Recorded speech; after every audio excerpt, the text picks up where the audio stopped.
At a recent book launch, as senior Congress leader P. Chidambaram has stoked controversy by acknowledging the Bharatiya Janata Party's formidable and well-organized structure. Remember this.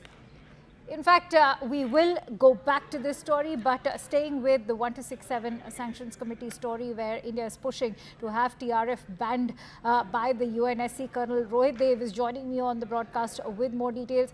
Colonel, as we've been talking about, perhaps UNSC could have acknowledged the role that TRF has played in that dastardly attack of 22nd April by mentioning them in the condemnation statement. That didn't happen, and now India has to perhaps resort to also getting this organization banned, irrespective of whether or not that mention would have been there in the statement.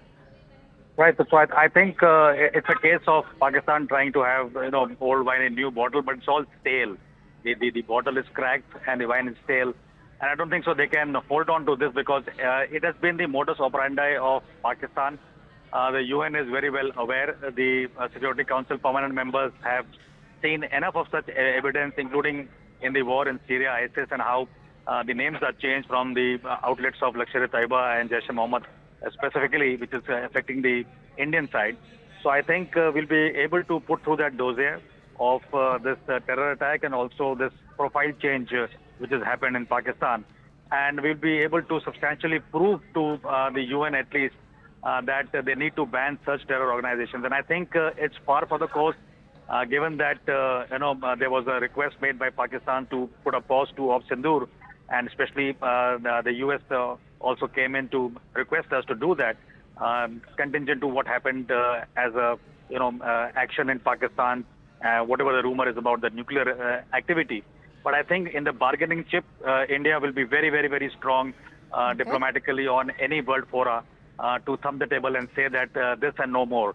And I think India cannot afford to let these global organizations, run amok and not take cognizance. So I think it's time, and I think Russia, I think France, I think even US will have to chip in and say and call spade a spade. So I think that's the pressure being built up, and let it go to the vote if required. But I think little bit people like China and all might abstain, but they will not resist this time, because China at times puts hold on this demarcation of these terror organizations from our side, which are Pakistani bred.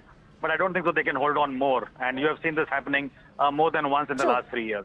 Colonel Dev, we are sure you will agree that our Indian External Affairs Ministry is one which is a very stringent one, is thorough research, so we can certainly shelve some hopes when it comes to getting this LET offshoot banned. Many thanks to you, Colonel Dev, for joining in with your precious insights.